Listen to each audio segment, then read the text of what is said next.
Et cramponnez-vous ensemble à la corde d'Allah et ne soyez pas divisés. Saint Coran, chapitre 3, verset 104.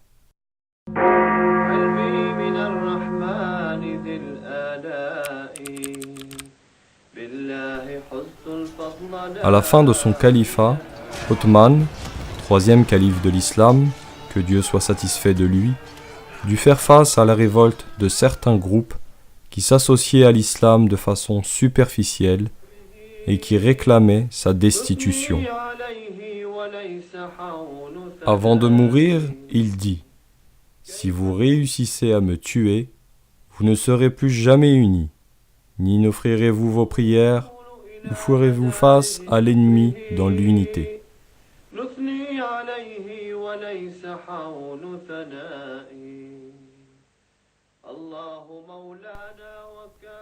Il fut sauvagement assassiné en l'an 35 de l'Hégire.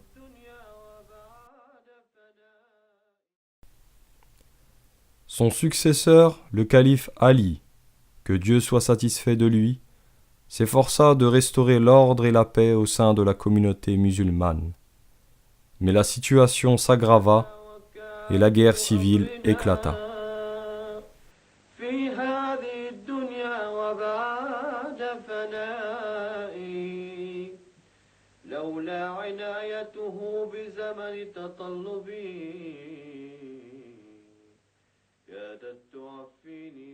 Il fut mortellement attaqué par un groupe de rebelles en l'an 40 de l'Hégire.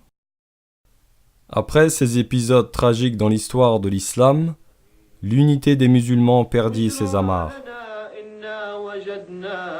Les querelles internes se multiplièrent et provoquèrent en l'an 61 de l'Hégire la tragédie de Kerbala, où l'imam Hussein, petit-fils du prophète Mohammed, que le salut et la paix soient sur lui, fut brutalement assassiné. Siècle après siècle, des groupuscules proliférèrent, s'excommuniant les uns les autres. Des hommes d'exception furent la cible de fanatisme et de la haine de certains oulémas, qui, en l'absence d'un calife divinement guidé, s'approprièrent les enseignements religieux.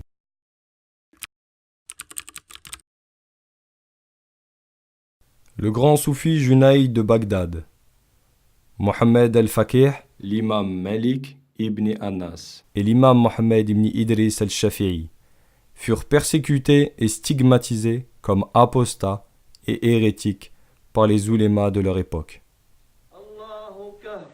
L'imam Abu Hanifa, fondateur de l'école hanafite de jurisprudence, fut étiqueté comme étant un apostat et un infidèle.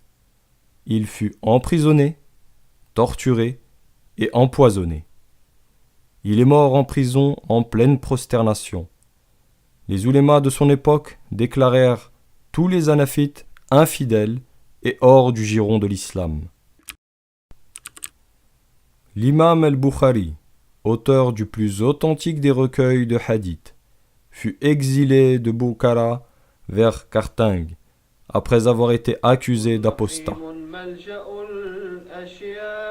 Le célèbre imam Ahmed ibn Hanbal fut emprisonné et condamné à marcher avec de lourdes chaînes de Tarsus vers Bagdad.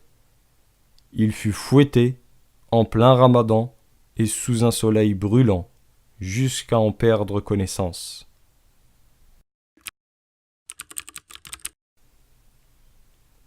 L'illustre imam el-Ghazali fut décrété athée, libre penseur et apostat. Ses livres, jugés peu orthodoxes et non islamiques, furent censurés et brûlés. Ses disciples furent condamnés à être décapités. Sa renommée se répandit des siècles plus tard dans le monde musulman ainsi que dans le monde chrétien.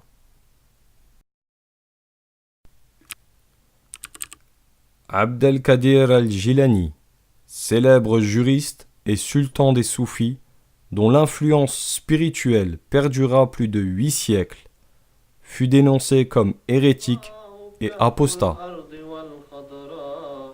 Ibn Rushd, ou Averroès de renommée européenne, cadi de Séville et Cordoue, philosophe, médecin, mathématicien et auteur des célèbres commentaires sur Aristote, fut exilé par les oulémas de son époque qui le déclarèrent hérétique et brûlèrent ses livres. Il fut plus tard rappelé et partiellement réhabilité. Le grand soufi andalou, Mueddin ibn Arabi, fut déclaré infidèle et apostat par les oulémas de son époque.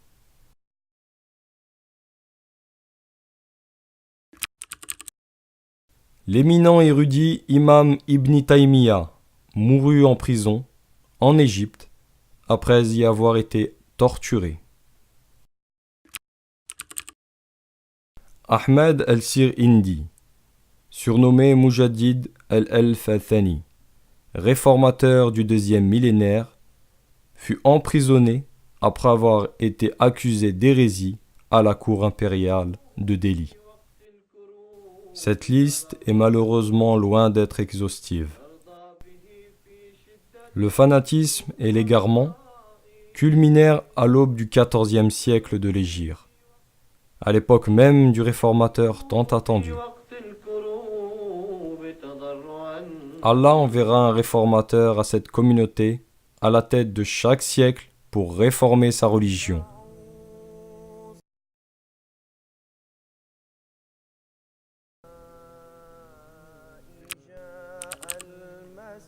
Mirza Ghulam Ahmed, que le salut soit sur lui, réformateur, Messie promis et Imam el-Mahdi, fut déclaré hérétique par les oulémas de son époque.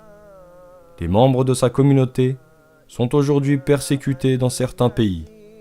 Ils sont considérés infidèles et hors du giron de l'islam par les leaders musulmans de notre époque.